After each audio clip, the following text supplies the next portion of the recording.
What's up guys? Today I wanted to answer a couple of questions regarding the last video I made about this knife right here. One of, if not maybe the sharpest knife on YouTube. I know that's a bold claim. If you haven't seen that video, I'll link it below. I'd highly recommend you go watch that before watching this video. It'll help make this video make a little bit more sense. Or don't, it's up to you. Now when I first did the zero grind on this knife, I came to find out that there was basically no edge stability at a zero grind. Basically the edge was folding away as I was sharpening it.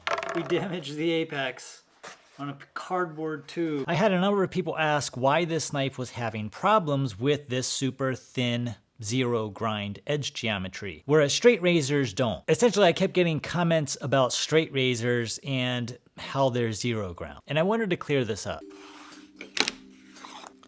First off, straight razors are not zero ground. They have a primary bevel and a secondary bevel, just like many other knives.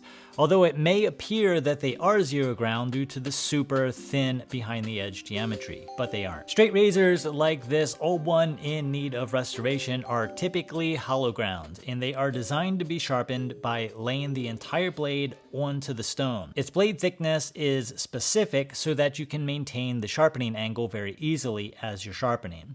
Now I'll get back to this in a second. You just lay the blade completely flat on the stone and sharpen. Now this hollow grind and blade thickness geometry characteristic means that straight razors are actually impossible to zero grind. They will always have a secondary bevel as long as you're using a flat stone, which almost everybody is. Unless you're using a round stone that perfectly matches the hollow grind, which no one actually has, you'll never have a straight razor that's completely zero ground. It will always have a very small secondary bevel. So what is the behind the edge thickness of this old straight razor? Right now we're about 7 to 8 thousandths behind the edge. Now real quick, we're briefing over this whole straight razor geometry thing, and I don't want to get a bunch of comments from the straight razor crowd saying, well, technically if you just fill in this hollow grind, it would be a zero grind, which it would, but we've got to keep our technical terms separated here. We've got to keep this primary grind as a primary and this secondary grind a secondary. Yes, this is the primary and that secondary bevel is the secondary because without the primary, the secondary wouldn't exist. Zero ground is one single bevel all the way from the spine to the actual sharpened portion of the knife. If the blade has more than one angle on it, which straight razors do, then it's not zero ground. It's hard to write upside down like that. So what is the angle of the secondary bevel on this old straight razor? So we zero our angle finder, set the blade on the surface, and we get about 18 degrees total angle. We then divide this by 2 to get about 9 degrees per side, which is pretty extreme, but not nearly as extreme as our 3-degree bevel on our initial zero ground knife. So the knife in the original video is significantly thinner behind the edge than I think a lot of people realize, at around 1/1000th of an inch, maybe even slightly thinner. Kind of makes the straight razor look like a butter knife. I'm sitting here editing this and I feel like we have just opened up a major can of worms talking about straight razor edge geometry, but let's hear it. Now the next controversial point that I think many misunderstood, and this was my fault, I'm taking the blame on this one because I was joking when I said it, but no one really picked up on it, was my comment on micro bevels. What if we could stabilize this ultra thin apex with a very appropriately named micro bevel? So I very gently cut in a microscopic secondary bevel on a Sharpest glass stone. Cool, but remember that video made a few months back where you came to the conclusion that micro bevels were useless? Kinda just proved yourself wrong here, huh? Now this is true. I have said in the past that I don't really understand the point of micro bevels, and I'll link that video below for reference and why I think they're more of a crutch rather than a cure or solution. So when I said I put a micro bevel on this zero grind edge to stabilize the apex, people completely lost their mind and called me a hypocrite. I mean, they were kind of right, I did say that. But you previously said micro bevels are stupid. And to clarify here, I didn't put a micro bevel on this knife. I actually put a secondary bevel on the primary. And if you listen closely, you can actually hear me say it.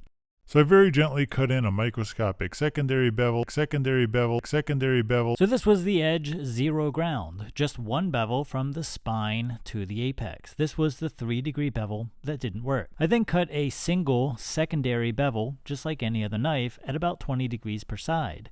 Only this secondary was so small it couldn't be seen unless you had magnification, hence the quote-unquote micro bevel. This is a picture of a traditional micro bevel, which is what the commenters were referring to, which is essentially a third bevel added to the secondary sharpened bevel, which I do think is not really necessary in a lot of cases if you get the secondary geometry correct in the first place. I will try to link that video below as well. The micro bevel comment was a tongue-in-cheek reference to the fact that it was a microscopic bevel or micro bevel, not a micro bevel. Miners, not miners. You lost me. Now the last comment here that I will mention is this one. Why didn't I use a hollow grind instead of a full flat grind on this? And that's actually a really good question. The reason is due to apex stability, or what would essentially be in this case primary grind stability. I knew that grinding to 0 on a blade with this width in this direction was already going to be super thin due to the thinness or the thickness of the blade. And if I was going to grind to 0 using a contact wheel or hollow ground this to 0, because the grinds are concave like this, we would have ended up with even less material behind our cutting edge than we already did in this, and we had problems. And we would have even less bevel stability, which again was already an issue doing a full flat grind. So it would have been made even worse doing a hollow grind where most of that material behind the cutting edge would have been even thinner. Now we could technically do a hollow grind here that does continue to remove material, maybe up more towards this area, in this portion of the knife, where it's really not needed for the cutting tasks that we were doing. But because of the width of our blade, our contact wheel would probably have to be something like 4 feet in diameter or something like that in order to remove material where we needed it to be removed. And no, they don't really make contact wheels that big, but what they do make is something called a radius platen that allows for larger hollow grinds. I just don't have one. Now, would hollow grinding this, if we could or did have that capability, improve its cutting performance in some tasks? Maybe, but it would also make the blade slightly less resilient than it already is at this super thin geometry. So it's kind of a give and take, and it really all comes down to what I discussed in the beginning of the original video, is that it comes down to what you're cutting in the first place. Anyway, I think we're gonna wrap this video up here. We got a lot more comments on that video that I'd like to go over. We may save those for another time. Thank you guys for watching. We have a lot of exciting stuff coming up. We've got a couple of slow weeks coming up here, but then after that, I hope we can ramp up video production and get into some of those more exciting projects. So stay tuned. We've got a lot coming for you. And thank you for watching. We'll see you in the next video. Gotta get that 10-minute ad revenue. Actually, it's 8 minutes. So thank you.